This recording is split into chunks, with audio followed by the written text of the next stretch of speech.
There's a lie making the rounds among some women my age. Maybe you've heard it. Maybe you've said it quietly to yourself in the kitchen, in your car. It's too late for me. Too late to start the business. Too late to write the book. Too late to travel, to fall in love, to begin again. Well, I've spent 47 years as a certified financial planner, sitting knee to knee with women in their 50s, 60s, 70s, and beyond. And I'm here to tell you that lie is the heaviest rock in your pack. And today we're setting it down for good. Welcome. I'm Debra Morrison, and I'm absolutely delighted you're here. Whether you've been with us since season 1 or this is your very first episode, welcome to the We Can Do It Women family. Because this isn't simply another television show, it's a movement. Yes, a movement inviting women 50 and wiser to stop asking permission, to stop minimizing themselves, to stop believing they're too old or too late, and instead begin choosing every single day the life they truly want to create. This season, you'll meet extraordinary women who have dared to reinvent themselves, living proof of what's possible. And my hope is that while you're watching their stories, you'll begin imagining and rewriting your own. Because I believe there are millions more remarkable women whose greatest chapters are still ahead of them. Women have spent decades, perhaps raising children, building careers, supporting spouses, caring for aging parents, volunteering, serving everyone else, while quietly placing their own dreams on the shelf. Not because they lacked talent, and certainly not because they lacked intelligence, but because somewhere along the way they began believing their best years were behind them. And I don't believe that for 1 second. In fact, I believe the exact opposite. And I've met thousands of women proving it. For decades, many of us have become experts at choosing everyone else. The partner, the children, the employer, the church, the synagogue, the PTA, the aging parents, the grandchildren, everyone except ourselves. And somehow society called that virtue. Well, today I want to challenge that because, among other things, it's plain bad psychology. The airlines got this one right. Pilots issue this instruction: should the cabin experience sudden pressure loss, oxygen masks will drop down from above your seat. Pull a mask toward you to start the flow of oxygen.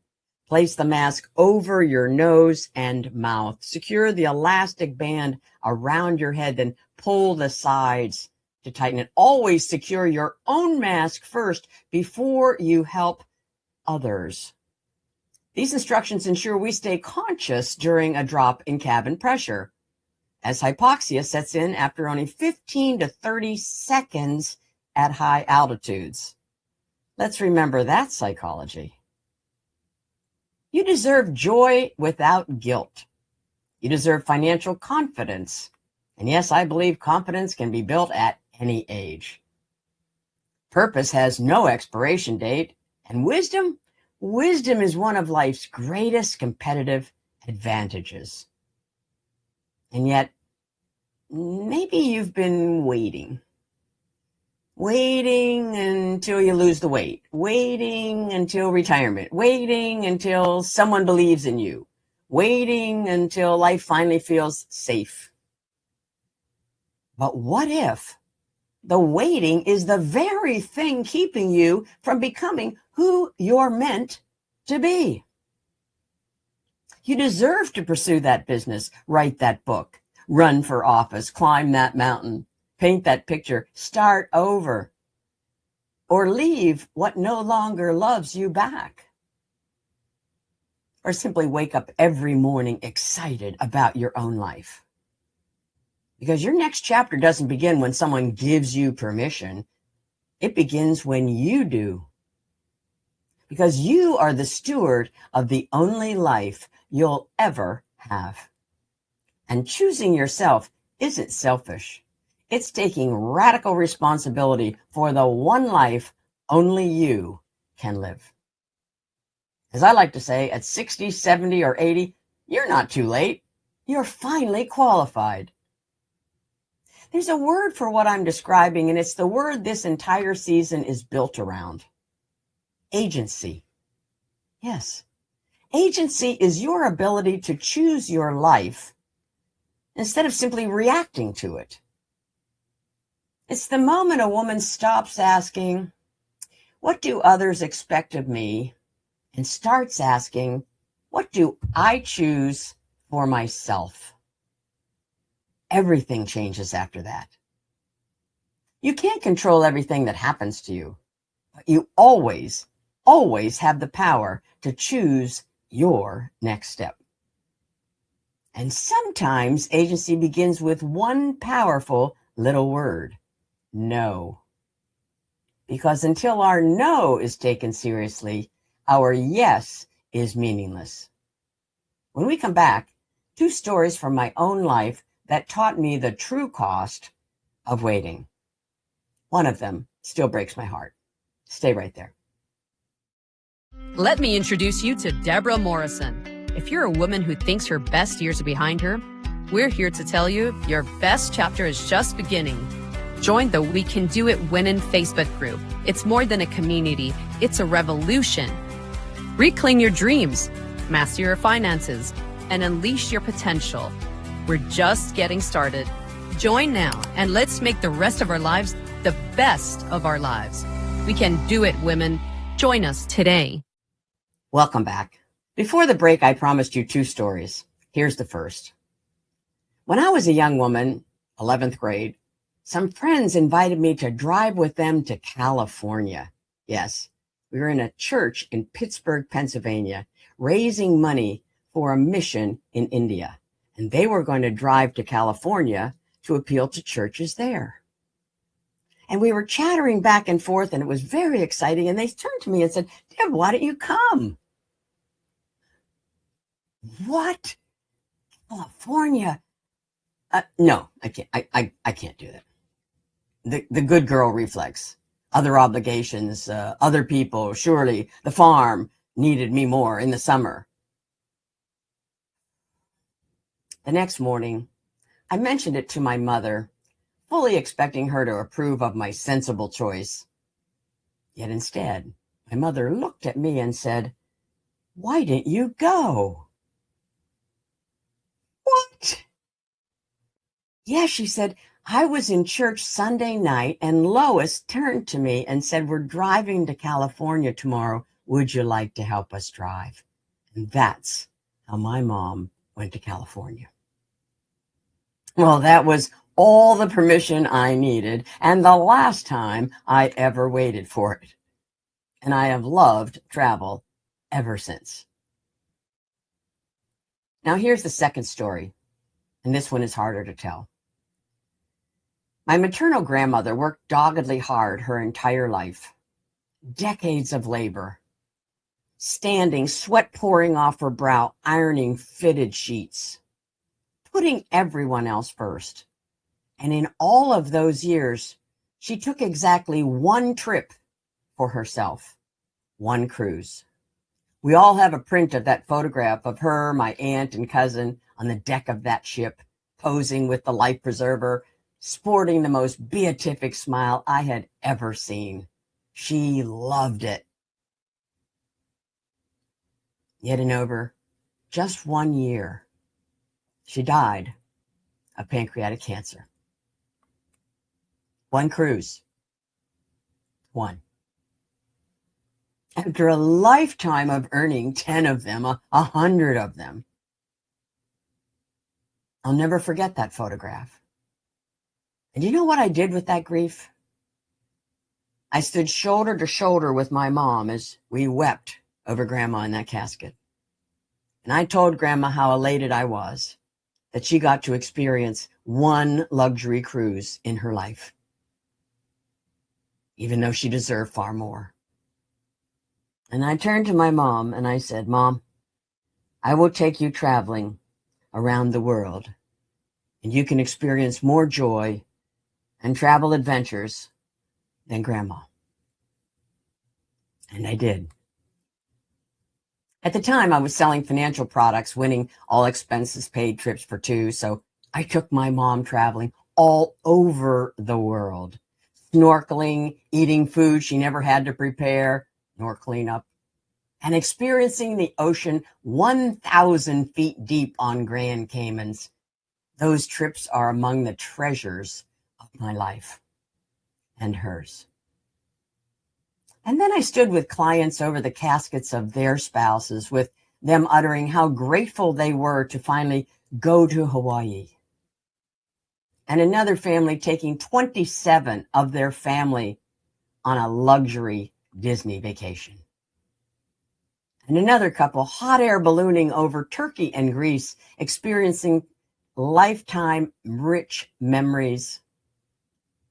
We used the tool called money to achieve their dreams, some of which had set collecting dust on a high shelf for decades. Deferred dreams dim in time, however, so let's enliven our dreams and think of new ones and live life fully. Because life is not a dress rehearsal. Look no farther than your own circle of friends, or these female New Jersey residents who died way too young, just in the last week. Patricia, 66 years old. Wendy, 54. Natasha, 52. Tina, 61. Antoinette, 48 years old.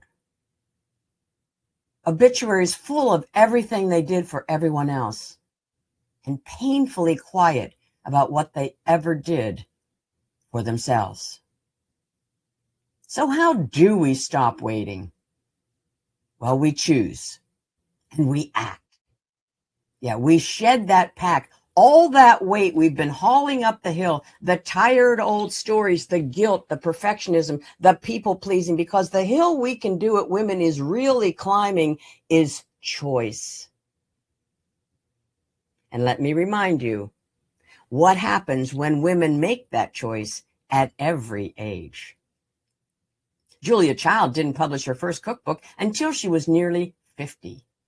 Gladys Burrell completed her first marathon at age 86, completing several more until her final marathon at age 92, logging a Guinness World Record.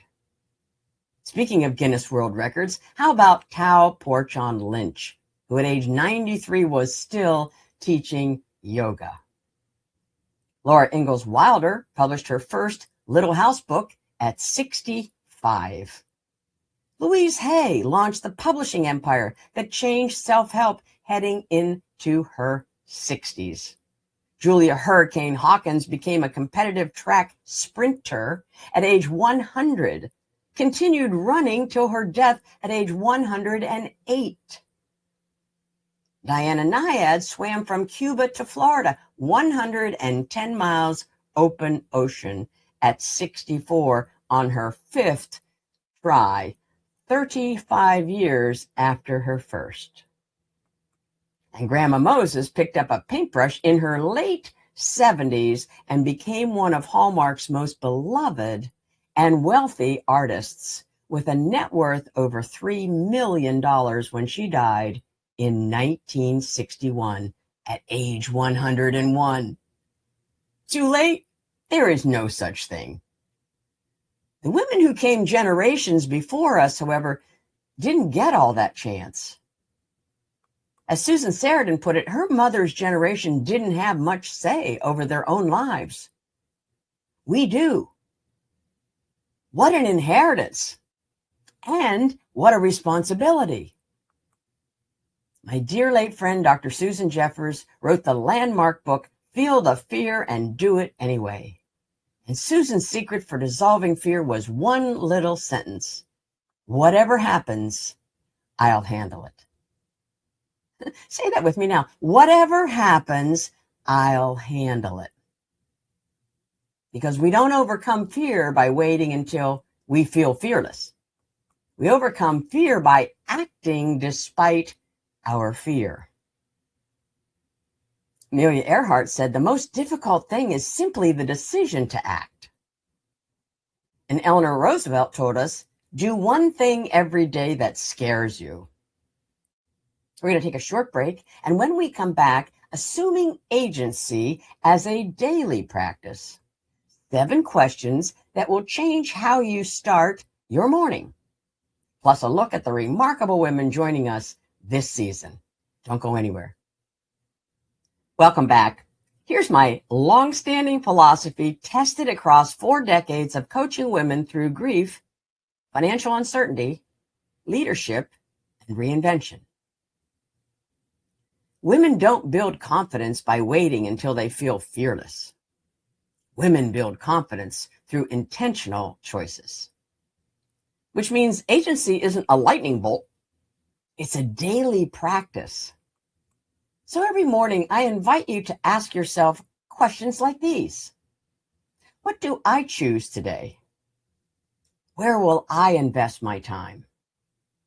How will I care for myself? Who deserves access to my energy? What conversation am I avoiding? What dream am I no longer willing to postpone? And you knew the money question was coming from this certified financial planner. How will I steward my money so that it reflects the life I actually want to live? 7 questions, 2 minutes with your coffee. That's the practice. Because agency isn't something someone gives you. It's something you decide to claim. And sometimes it leads to a spotlight or a stage. Sometimes to a well-worn passport. Sometimes to starting a business, or opening an investment account, or leaving a relationship that shrinks you. And sometimes it simply leads to saying, for the first time in your life, I chose me. And hear this. Every time a woman chooses herself, she quietly gives another woman permission to do the same. Your courage is contagious. And that's why this is a movement and not just a show. Now about this season. The theme is more women, more wisdom, more impact. And my guests deliver all 3 in spades. You'll meet a woman who was told she'd spend her life in a wheelchair. She refused that story, reclaimed her health, and now ballroom dances in high heels. A globally recognized strategist who will show you why the smartest plan on paper fails without the right emotions behind it. Yes, emotional intelligence, something we women are hardwired with. And why careers were never meant to be straight lines. A fierce former banker taking on the $50 billion scam industry that preys on our seniors. She protects the people we love. And a brain performance expert who will prove to you with science that you can build brand new neural pathways at any age. Neuroplasticity in action, yes. Each of these women describes agency the very same way. Becoming the author of her life instead of a character or marionette in someone else's story. And wow, has each of these women punched a powerful impact on themselves, their families, their clients, and the world. So if this conversation lit a spark, my books and resources are at wecandoitwomen.com. They'll keep it burning between episodes, and come join our community there. And before I let you go, here's your agency action for this week. Just one. Make one choice this week that your future self will thank you for. Book the trip. Make the call. Open the account. Say the no's. Say the yes. One courageous decision that will seed your next chapter, because you don't need more permission. Your best years aren't behind you. They're the ones you're about to author. The world desperately needs your energy, your verve, and your decades of hard-won wisdom, not just your decades of birthdays. So let's live and make fun and funny memories in however many days or years we're gifted. I'm Debra Morrison. Thank you for spending this time with me. And remember, at We Can Do It Women, we are stronger together.